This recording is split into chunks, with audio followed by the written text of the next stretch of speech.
Welcome to Midwest Technical Inspection's virtual seminar. The session you're attending today is how to use Microsoft Paint to create plot plans. Simply put, a plot plan is required whenever you have more than one building and inspection location. This requirement to create a plot plan can be accomplished a couple different ways by the inspector. One, when you're on location, you can create your own based on a satellite view and then mark up the satellite view to indicate what building is what based on your own personal building identifiers, such as building 1, building 2, building 3, and so on. In other instances, when within your inspection request from the carrier, they may supply a policy statement, and that policy statement will delineate out the various buildings that are at the property and how they are internally identifying them on the policy itself. This puts a little more pressure on the inspector in order to make sure you are in fact identifying the buildings properly when on location.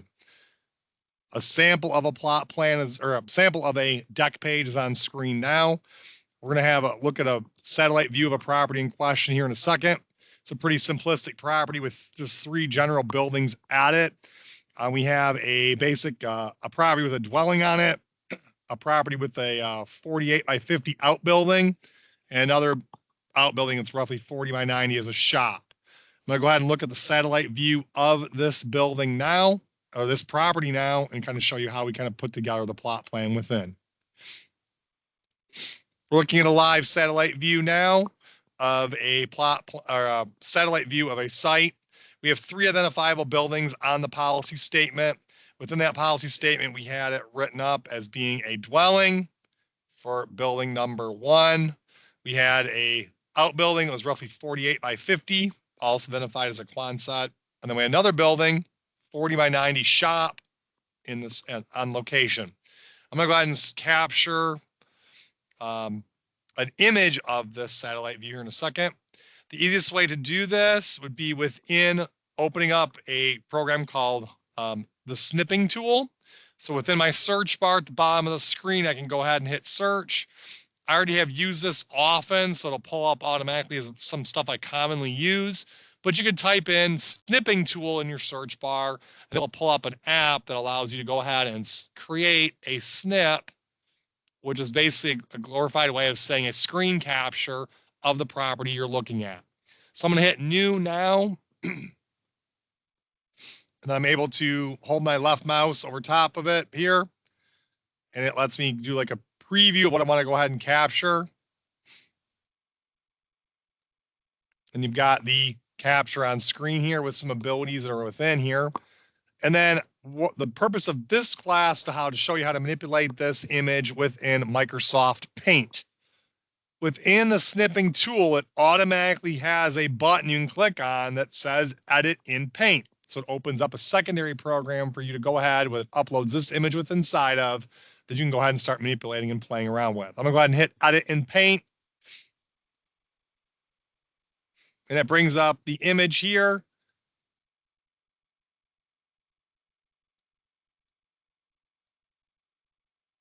I'm able to bring it up however big I want it to be as well. Zooming at the bottom of the screen or make it fit the screen or not to be able to go ahead and draw. Within Paint, Paint allows you to go ahead and use some different tools. There's like a pencil button, which lets you just draw, like free write things on here. They've got like a more thicker way, like a paintbrush type fill button and some other items in here. What I want to use this for first off is going to be showing you how to, the easiest way within Paint at least, is the free type in text. The tool I'm using today in this session is going to be the text button. So it's text.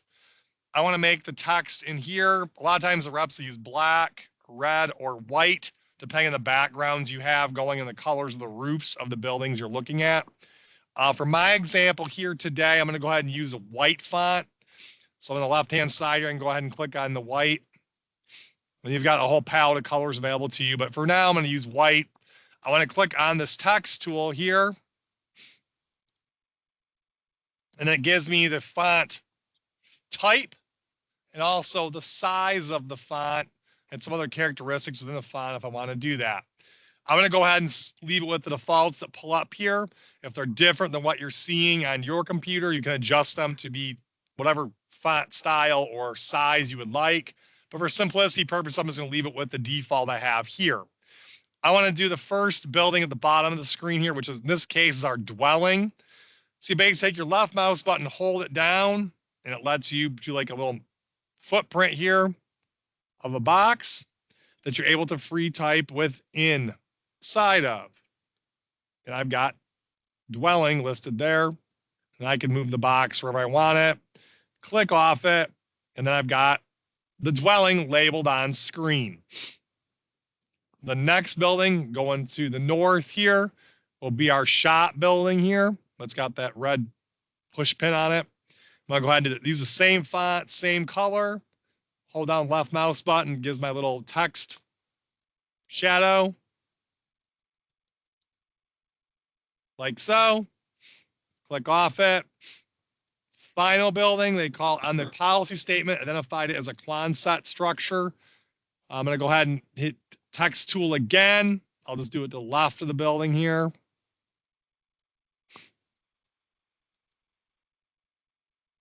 Click off. And for simplicity, this is what our basic plot plan from satellite would show us what the structures look like. You could also mark up the plot plan to identify distances between structures as well if you so choose. So if you wanted to identify it, you could click inside here again with the text tool. Let's say that from the dwelling to the shop is roughly 100 feet. I could identify there that there's roughly 100-foot difference between those two structures. And let's say from the shop building to our Quonset structures, roughly 115 feet. Same thing. Like so. Then you're able to save that image. And then you're within your individual inspection, you're able to add that as a diagram attachment within your attachments menu on the Giza site. So just go ahead and save it, and then you'll be able to go ahead into your site later on, like you're attaching photos, and just do a diagram other within the attachments menu. That would be how you go ahead and create a plot plan using Microsoft Paint. Thank you for watching.